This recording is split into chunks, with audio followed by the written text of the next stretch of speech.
तो पिछले वीडियो में हमने देखा था वेल डिफाइंड टर्म्स क्या होते हैं, और वेल डिफाइंड टर्म्स को जानने के बाद से हम लोगों ने सेट थ्योरी का एक डिफिनीसन हमने एक्सप्लेन किया था। अब फिर से नेक्स्ट वीडियो में हम सेट थ्योरी के आगे जो टॉपिक्स हमें पढ़ने वाले हैं हम लोग उसको हम लोग डिस्कस करते हैं। तो स्टार्ट करते हैं फिर से सेट थ्योरी से। सेट होता क्या है? तो सेट क्या होता है? Collection of well defined and distinct objects is called set. तो इस डिफिनीशन के बारे में आप लोग पिछले वीडियो में डिस्कस कर चुके हैं, तो इस पर बहुत ज़्यादा हम लोग टाइम नहीं देने वाले हैं। तो दो तरीके से आप सेट को डिफाइन कर सकते हैं। Collection of well defined and distinct objects is called set, या फिर a well defined collection of distinct objects having a common property is called set. तो सेट क्या होता है? वेल डिफाइंड कलेक्शन होता है डिस्टिंक्ट ऑब्जेक्ट्स का, और उन डिस्टिंक्ट ऑब्जेक्ट्स में एक कॉमन प्रॉपर्टी होनी चाहिए। तो अगर वेल डिफाइंड है तो सेट होगा। अगर सेट उसमें जो ऑब्जेक्ट्स हैं वो डिस्टिंक्ट होंगे तो सेट होगा। अगर उन ऑब्जेक्ट्स में कॉमन प्रॉपर्टी एग्जिस्ट करती है तो सेट होगा, और नहीं अगर इन तीनों में से कोई भी नहीं होगा तो वह जस्ट एक सिंपल कलेक्शन कहलाएगा। तो फिलहाल हम लोग यहाँ पे सेट थ्योरी पे डिस्कस कर रहे हैं। तो याद रखिएगा सेट थ्योरी में क्या होना चाहिए? वेल डिफाइंड होना चाहिए। आपके ऑब्जेक्ट्स जो हैं वो डिस्टिंक्ट होने चाहिए, यानी रिपीटिशन अलाउड नहीं होगा इसमें, और उनके बीच में एक कॉमन प्रॉपर्टी एग्जिस्ट करनी चाहिए। तो ये था आपका सेट। कुछ एग्जांपल लेते हैं। For example set of vowels. तो हमें पता है कि सेट ऑफ वॉवेल्स क्या है? वॉवेल्स क्या है? एक वेल डिफाइंड टर्म्स हैं, यानी जब भी हम वॉवेल बोलेंगे तो सबके दिमाग में एक यूनिक इंटरप्रिटेशन आएगा, और वो क्या होगा? AEIOU, यानी सबका आंसर सेम होने वाला है। तो ये जो सेट होगा आपका वो क्या कहलाएगा? एक ये जो कलेक्शन होगा आपका वो एक वॉवेल कहलाएगा। ओके, नेक्स्ट है set of students of your class. आपके क्लास के जो स्टूडेंट्स हैं उनका अगर कलेक्शन ले लिया जाए, यहाँ से मैं सेट वर्ड्स हटा दे रहा हूँ, यहाँ पे कलेक्शन कर देता हूँ मैं। ओके, सब में से हम क्या करेंगे? कलेक्शन हटा देते हैं। सेट वर्ड हटा करके यहाँ पे कलेक्शन वर्ड का यूज कर लेंगे तो ज़्यादा बेहतर होगा। ओके, तो collection of students of your class. अब आपकी क्लास में कितने बच्चे पढ़ते हैं ये सबको पता है, उनकी संख्या भी लिमिटेड होगी, और कौन सा कोई स्टूडेंट आपकी क्लास में पढ़ता है कि नहीं पढ़ता ये वेल डिफाइंड है, आपके रजिस्टर में उसका नाम मिल जाएगा। तो ये जो कलेक्शन होगा वो भी आपका सेट कहलाएगा। नेक्स्ट अगर बात करें collection of all prime numbers less than 10, तो 10 से छोटे जितने भी प्राइम नंबर्स हैं उनकी पहचान हमें पता है कि वो कौन कौन से होंगे। यानी ये भी क्या होगा? प्राइम नंबर्स नॉर्मली ऐसे देख पा रहे हैं आप, इसका भी एक अच्छा डेफिनेशन मौजूद है, यानी इसका जो कलेक्शन होगा वह क्या होगा? आपका सेट कहलाएगा। Okay, again collection of all good mathematics books. अगर हमें कहा जाए सारी गुड मैथमेटिक्स बुक्स का कलेक्शन करो, अगर 4 बच्चे हो और चारों कहा जाए चलो जो अच्छे मैथमेटिक्स के बुक्स हों उनको आप कलेक्ट करके लेकर के आइए मेरे पास, तो आपको क्या लगता है क्या उनके द्वारा जो कलेक्ट किए गए बुक्स होंगे क्या वो सेम होंगे? बिल्कुल नहीं। किसी के अकॉर्डिंग RS अग्रवाल अच्छी बुक होगी, किसी के अकॉर्डिंग RD शर्मा की अच्छी बुक होगी, कोई ABC को अच्छा बताएगा, कोई प्रदीप पब्लिकेशन को अच्छा बताएगा। तो अलग अलग जो आपके क्या वो जो इनमें जो कलेक्शन आएगा, हर बच्चे का जो कलेक्शन होगा, बुक्स का जो कलेक्शन मिलेगा वो क्या होगा? यूनिक नहीं होगा, अलग अलग होगा। यानी गुड मैथमेटिक्स बुक्स एक वेल डिफाइंड टर्म नहीं है, इसलिए यह कलेक्शन सेट नहीं कहलाएगा, यह एक नॉर्मल कलेक्शन ही रह जाएगा। ओके, तो ये था आपका नेक्स्ट एग्जांपल। फिर एक अगला एग्जांपल देखते हैं। Collection of all tall boys of your class. अब टॉल बॉयज की बात करें तो क्या टॉल बॉयज का कोई फिक्स डिफिनीशन है कि इतनी हाइट को ही हम लोग टॉल बोलेंगे? तो ये कोई फिक्स डिफिनीशन नहीं होती है, यानी टॉल बॉयज यानी टॉलनेस क्या है? एक वेल डिफाइंड टर्म नहीं है, इसीलिए टॉल बॉयज का जो कलेक्शन होगा वो सेट नहीं कहा जाएगा। नेक्स्ट की बात करते हैं सॉल्यूशन ऑफ दिस इक्वेशन। इस इक्वेशन के जो सॉल्यूशंस हैं क्या उनका कलेक्शन सेट होगा? हाँ भाई बिल्कुल होगा, क्योंकि इस इक्वेशन के सॉल्यूशंस हमें पता है, क्लास 10th आपने पढ़ा होगा। इसके 2 सॉल्यूशंस आएंगे और वो क्या होंगे? बिल्कुल ही यूनिक होंगे, यानी इनके उन 2 नंबर्स के अलावा और ज़्यादा और कोई दूसरा सॉल्यूशन उसका नहीं हो सकता। तो दुनिया का कोई भी मैथमेटिक्स का स्टूडेंट अगर इसका सॉल्यूशन फाइंड करेगा तो सबके जो आंसर्स आएंगे वो क्या होंगे? सेम होंगे, यानी ये जो कलेक्शन होगा आपका ये भी क्या होगा? आपका सेट होगा। तो इस तरीके से आप कलेक्शन, नॉर्मल कलेक्शन और जो सेट है उसमें डिफरेंस आप बता सकते हैं। अगर वेल डिफाइंड है यानी जो टर्म यूज किए जा रहे हैं अगर उनके एक एक्चुअल डिफिनीशन मौजूद है, अच्छे तरीके से उसको डिफाइन किया गया है, तो वह क्या है? सेट होगा, और नहीं तो नहीं होगा। ओके। और इसका एक शॉर्टकट में मैं बताऊं अगर, तो अगर आपसे ऐसा कलेक्शन की बात की जाए जो एब्स्ट्रैक्ट नाउन से बना हुआ हो। एब्स्ट्रैक्ट का मतलब जो फीलिंग्स हो, जैसे गुड, टॉलनेस, काइंड, ये सब चीज़ें जो हैं वो क्या है, एब्स्ट्रैक्ट नाउन में आती हैं। तो एब्स्ट्रैक्ट जो फीलिंग्स हो उनका जो कलेक्शन होगा वह सेट नहीं कहलाएगा। ओके, तो ये था आपका सेट का के कुछ एग्जांपल्स कि कौन से कलेक्शन सेट कहलाएंगे, कौन से कलेक्शन सेट नहीं कहलाएंगे। तो आपका टॉल बॉयज वाला भी जो है वो भी आपका क्या होगा, सेट नहीं होगा। ठीक है, अब वापस आते हैं इसके डिफिनीशन पे। तो a well defined collection of distinct objects having a common property is called set. यानी ऑब्जेक्ट्स का जो कलेक्शन होगा उसको क्या बोलते हैं हम लोग, सेट बोलते हैं।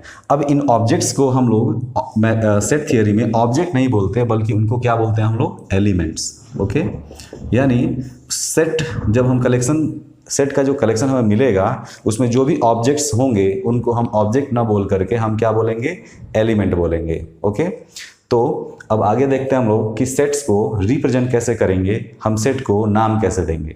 जाहिर सी बात है, मैथमेटिक्स में जो भी क्वांटिटीज़ बनती हैं हम उनका नाम रखते हैं, हम उनको रिप्रेजेंट करने का कोई ना कोई सिंबल जरूर यूज करते हैं। तो बिल्कुल ऐसे ही सेट भी एक मैथमेटिकल एंटिटी है, तो जाहिर सी बात है इसके लिए भी कोई ना कोई नाम, इसको रिप्रेजेंट करने के लिए कोई ना कोई सिंबल जरूर बना होगा। तो हम देखते हैं अभी नेक्स्ट वीडियो में कि सेट को रिप्रेजेंट करने के लिए किस तरीके का सिंबल यूज किया जाता है। तो बात करते हैं सेट्स को रिप्रेजेंट करने के लिए हम कौन सा सिंबल यूज करते हैं। तो पहले बताया गया आपको कि सेट्स को हम अक्सर कैपिटल लेटर्स का, sets are represented by capital letters. Sets को हम क्या करते हैं, कैपिटल लेटर्स से रिप्रेजेंट करते हैं, उसको नाम देते हैं हम। फॉर एग्जांपल जो पिछले अभी एग्जांपल जो आपको बताया गया पीछे, सेट ऑफ ऑल वॉवेल्स, हमें पता है कि तो आपका वॉवेल्स का जो कलेक्शन है वो सेट होगा ही। तो हमें अगर इसका नाम देना होगा तो हम इसमें से कैपिटल लेटर ए से लेकर के जेड तक कोई भी एक लेटर यूज कर सकते हैं। तो ए एक सेट है और वो किसके, वो क्या है, set of all vowels. Set of all reverse in India, क्या ये कलेक्शन सेट होगा? तो हाँ भाई बिल्कुल होगा, क्योंकि इंडिया में जितने भी रिवर्स हैं वो क्या है, काउंटेबल है, उनको काउंट किया जा सकता है। कौन सी नदी इंडिया में पड़ती है और कौन सी नदी इंडिया में नहीं पड़ती, ये पूरी तरीके से वेल डिफाइंड है, हमें पता है। इसीलिए यह कलेक्शन क्या होगा, आपका एक सेट कहलाएगा। और इसके लिए हमने क्या यूज किया, एक लेटर यूज कर लिया हमने, कैपिटल बी। उस तरीके से ये भी क्या होगा, आपका एक सेट होगा, हमने क्या यूज किया, कैपिटल सी। तो हम क्या करते हैं, सेट्स को कैपिटल लेटर्स से रिप्रेजेंट करते हैं। आपके पास ए से लेकर के जेड तक के लेटर्स हैं, कोई भी आप यूज कर सकते हैं। अब ये तो हो गया आपका सेट के रिप्रेजेंटेशन की बात। अब हम बात करते हैं, सेट को नाम देने की बात हो गई। अब सेट्स को रिप्रेजेंट करने के दो तरीके होते हैं। अब हम दो तरीकों को एक एक करके देखते हैं। तो सेट को रिप्रेजेंट करने का जो पहला जो तरीका होता है वो होता है आपका सेट बिल्डर फॉर्म और सेट रोस्टर फॉर्म। तो सबसे पहले हम इसमें देखेंगे सेट बिल्डर फॉर्म, या फिर सबसे पहले हम यूज करते हैं रोस्टर फॉर्म। रोस्टर फॉर्म, और दूसरा होता है सेट बिल्डर फॉर्म। अब बात करते हैं कि दोनों में कैसे हम रिप्रेजेंट करते हैं। रोस्टर फॉर्म में हम सेट को कैसे रिप्रेजेंट करते हैं और सेट बिल्डर फॉर्म में कैसे रिप्रेजेंट करते हैं। तो रोस्टर फॉर्म में हम किसी भी सेट को, उसमें जो एलिमेंट्स होते हैं उनको इंडिविजुअली हम एक एक करके लिखते चले जाते हैं। तो रोस्टर फॉर्म क्या है, सेट को रिप्रेजेंट करने का एक ऐसा तरीका है जिसमें जो भी ऑब्जेक्ट्स होंगे, और हमने पीछे पढ़ा अभी कि ऑब्जेक्ट्स को हम अब एलिमेंट्स के नाम से जानेंगे।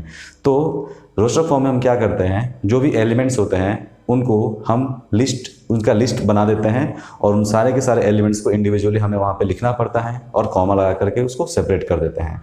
फिर पूरे कलेक्शन को हम कर्ली ब्रैकेट से क्लोज कर देते हैं। तो हमारा सेट जो बनता है वह रोस्टर फॉर्म में होता है, या कहलाता है। फॉर एग्जांपल जो सेट बनाया था हमने, सेट ए बनाया था, सेट ऑफ ऑल वॉवेल्स अगर हम बात करें तो हमें क्या करना होगा, सारे के सारे एलिमेंट्स को इसमें रिप्रेजेंट करना होगा, लिखना होगा। जैसे ए, ई, आई, ओ एंड यू, और यहाँ से हमें क्या करना होगा, ब्रैकेट को क्लोज कर देना होगा। तो ये था आपका रोस्टर फॉर्म में लिखने का तरीका। तो रोस्टर फॉर्म में हमें क्या करना होगा, जितने भी एलिमेंट्स होंगे उन सब को हम वहाँ पे लिखेंगे और कॉमा लगा करके सेपरेट करेंगे, फिर कर्ली ब्रैकेट से उनको क्लोज कर देंगे। एक और एग्जांपल लेते हैं, सेट बी। कोई भी एग्जांपल ऐसे चूज कर लेते हैं, set of all prime numbers less than 10। तो अगर आप बात करें set of all prime numbers less than 10, तो हमें पता है कि 10 से छोटे प्राइम नंबर्स कौन कौन से हैं। तो आप बताइए कौन कौन से हैं। क्या 1 एक प्राइम नंबर होगा? बिल्कुल नहीं, इसके बारे में आपको पता होगा 1 प्राइम नहीं होता है और ना ही वो कंपोजिट होता है। तो 2 से स्टार्ट करते हैं हम, 2, 3, 5, 7। ये क्या है आपके 10 से छोटे सारे के सारे प्राइम नंबर्स हैं। अब इनको हमने क्या किया, सबको लिस्ट किया यहाँ पे और सबको कॉमा से सेपरेट किया और कर्ली ब्रैकेट से क्लोज किया। ये था आपका रोस्टर फॉर्म में लिखने का तरीका। और भी कुछ यूज कर सकते हैं आप। For example first 5 multiples of 3, एक सेट सी लेते हैं। Okay, set of first 5 multiples of 3, यानी 3 के पहले 5 मल्टीपल्स लिखिए। तो कौन कौन से होंगे? पहला मल्टीपल होगा 3, 6, 9, 12, 15। ये क्या हो गए आपके 3 के फर्स्ट 5 मल्टीपल्स हो गए। ये एक वेल डिफाइंड टर्म है, हम इसको इस तरीके से रिप्रेजेंट कर सकते हैं। तो ये क्या है आपका रोस्टर फॉर्म में है, जिसमें हम क्या करते हैं, सारे के सारे एलिमेंट्स को कॉमा से सेपरेट करते जाते हैं। यानी हमें हर एलिमेंट के बारे में जानकारी होनी चाहिए, तब जा करके आप उसको रोस्टर फॉर्म में चेंज कर पाते हैं। ओके, मेरे ख्याल से समझ में आ गया होगा आपको ये। नेक्स्ट टॉपिक है सेट को रिप्रेजेंट करने के लिए सेट बिल्डर फॉर्म। तो आप डिफिनेशन को ध्यान से देखिए, जो सेकंड डिफिनेशन बताया था मैंने कि सेट क्या होता है, तो well defined collection of distinct objects having a common property. यानी जो एलिमेंट्स होते हैं उनमें कॉमन प्रॉपर्टी होती है। तो कभी कभी एलिमेंट्स को इस तरीके से लिस्टिंग करना बहुत ही लेंदी हो जाता है। जैसे अगर मुझे बात करनी हो 1 से लेकर के और 1000 एलिमेंट्स को लिखना हो, तो क्या हम इस तरीके से रोस्टर फॉर्म में उन सारे एलिमेंट्स को रिप्रेजेंट कर पाएंगे? वो एक बहुत ही लेंदी टास्क हो जाएगा। इसीलिए ऐसे नंबर ऑफ एलिमेंट्स अगर ज़्यादा हो जाते हैं तो सेट को रिप्रेजेंट करने का हम एक दूसरा तरीका यूज करते हैं और उसको हम लोग क्या बोलते हैं, सेट बिल्डर फॉर्म बोलते हैं। अब बात करते हैं सेट बिल्डर फॉर्म में हम करते क्या हैं। तो डिफिनेशन को ध्यान से देखिए। डिफिनेशन में बताया गया था कि जो एलिमेंट्स होते हैं उनमें एक कॉमन प्रॉपर्टी होनी चाहिए। तो हम क्या करते हैं, सेट बिल्डर फॉर्म में जो एलिमेंट्स के बीच की जो कॉमन प्रॉपर्टी होती है उसी कॉमन प्रॉपर्टी को हम यहाँ पे लिख देते हैं और वही क्या हो जाता है, आपका सेट का रिप्रेजेंटेशन हो जाता है। ओके, फॉर एग्जाम्पल अगर बात करें इसको हमें अगर सेट बिल्डर फॉर्म में रिप्रेजेंट करना हो तो हम उसको ऐसे लिखेंगे, सेट ए नाम दे देंगे इसको। और अगेन यहाँ पे क्या लिखना होगा हमें, हम लिखेंगे यहाँ पे set of x such that x is a vowel.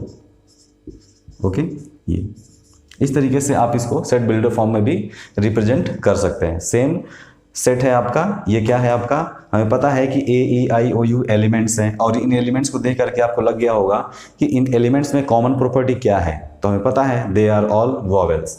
तो उसकी कॉमन प्रॉपर्टी हमने जान ली। अब उसी कॉमन प्रॉपर्टी को हम यहाँ पे अगर लिख देंगे तो वह क्या बन जाएगा, सेट बिल्डर फॉर्म बन जाएगा। वैसे आप ऐसे भी लिख सकते थे, set A is equal to set of all vowels. Okay, आप ऐसा भी लिख सकते थे, लेकिन हम ये वाला तरीका यूज नहीं करेंगे क्योंकि ये बहुत ही सिंपल है, स्टैंडर्ड फॉर्म नहीं है। यानी मैथमेटिक्स का स्टैंडर्ड फॉर्म ये नहीं है, इसीलिए हम ये तरीका बिल्कुल यूज नहीं करेंगे। हमें सेट को जब भी रिप्रेजेंट करना होगा तो हम ये वाला तरीका यूज करेंगे। ओके, तो फिर से समझते इसको। अभी ये एक्स क्या है, ये सिंबल क्या है, इसको हम लोग ध्यान से देखेंगे अभी आगे के एग्जाम्पल्स में।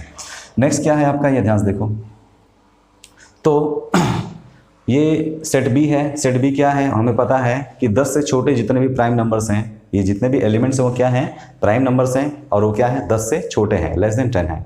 तो यहाँ पर उनके बीच में एक कॉमन प्रॉपर्टी है कि वो प्राइम नंबर हैं और 10 से छोटे हैं। तो इसी प्रॉपर्टी को अगर हम यहाँ पे लिख दें तो ये क्या बन जाएगा, सेट बिल्डर फॉर्म कहलाएगा या बन जाएगा। ठीक है, तो इसको हम लिखते हैं, यहाँ पे लिखेंगे b is equal to set of x. Set of x ऐसा लिखने का तरीका है, अभी इसको भी एक्सप्लेन करेंगे कि ये सब क्यों ऐसा लिखा आता है। तो b इज इक्वल टू होगा set of x such that को हम ऐसे भी लिख सकते हैं। ये भी दो अगर आप पॉइंट्स लगा दें यहाँ पे इस तरीके से तो ये सच दैट कहलाएगा। या एक पूरी खड़ी लाइन खींच दें, यहाँ पे एक वर्टिकल लाइन बना दें, वो भी सच दैट कहलाएगा। तो set of x such that x is prime and ex prime less than 10। इस तरीके से आप इसको लिख सकते हैं। ओके, तो ये हो गया आपका दूसरा वाला। अब सेट सी की बात करें अगर हम, तो सेट सी क्या है, ध्यान से देखो। ये जो एलिमेंट्स हैं इनमें कुछ कॉमन प्रॉपर्टी है क्या, बिल्कुल है। ये सब के सब क्या है, 3 के मल्टीपल्स हैं। और कैसे मल्टीपल्स हैं, फर्स्ट 3 मल्टीपल्स हैं, फर्स्ट 5 मल्टीपल्स हैं। तो इसको हम कई तरीके से लिखेंगे, जैसे set of x such that x is multiple of 3, set of x is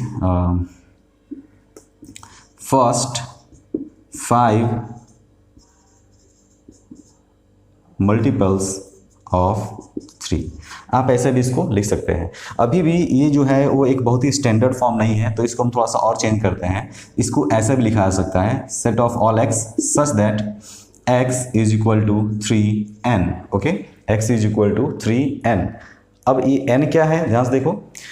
इस 3 को हमें पता है कि इस 3 को हम क्या लिख सकते हैं, 3 इंटू 1। ओके, इस 6 को लिख सकते हो आप 3 इंटू 2, इसको लिख सकते हो 3 इंटू 3, ये लिखा सकता है आपका 3 इंटू 4, एंड ये लिखा सकता है 3 इंटू 5। ये यानी आप ध्यान से देखो, ये जितने भी मल्टीपल्स हैं वो 3 into something, 3 into something, 3 into something के फॉर्म के हैं। तो हम सीधे बोल सकते हैं कि ये जितने भी नंबर्स हैं वो 3 इंटू n के फॉर्म के हैं। ओके, तो हमने यहाँ पे क्या लिखा, set c is equal to set of all x such that x is equal to 3n, x is equal to 3n, and या फिर एंड कॉमा लगाएंगे यहाँ पे, और n की बात करते हैं हम यहाँ पे। तो n क्या है, is greater than equal to 1 but less than equal to 5। Okay, अब n की बात करें तो n कहाँ से कहाँ तक है, देखो 1 से लेकर के 5 तक है। तो आप देख सकते हो n जो है वो क्या है आपका, n की जो वैल्यू है वह n is greater than equal to 1 और लेस देन इक्वल टू 5।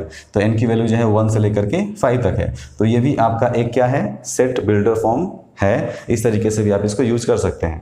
तो जितना पॉसिबल हो हर बार हम क्या करेंगे, इस तरह का सेट बिल्डर फॉर्म में चेंज करने की हम कोशिश करेंगे। और ऐसे ये जो जिसमें हम लोग उसको स्टेटमेंट लिख देते हैं, इससे हम बचेंगे हर बार। ओके, अगर पॉसिबल हो तो हम क्या करेंगे, इस तरीके का स्टेटमेंट बनाने की कोशिश करेंगे, लैंग्वेज से बचने की हम कोशिश करेंगे। तो ये था आपका रोस्टर फॉर्म और सेट बिल्डर फॉर्म। ओके, जब हम लोग अभी एक्सरसाइज स्टार्ट करेंगे, एक्सरसाइज स्टार्ट करने में एक्सरसाइज में से बहुत सारे क्वेश्चन आएंगे, तो आपके डाउट्स और भी क्लियर हो जाएंगे। तो ये था आपका सेट रोस्टर फॉर्म और set builder form. Next topic हम लोग पढ़ेंगे, उसमें हम लोग देखेंगे कि अगर कोई एलिमेंट किसी सेट से बिलोंग करता है तो उसके लिए कौन सा सिंबल यूज किया जाता है और किस तरीके से उसको रिप्रेजेंट करते हैं, और उसकी थोड़ी सी इन्फॉर्मेशन हम लोग देखेंगे। ओके।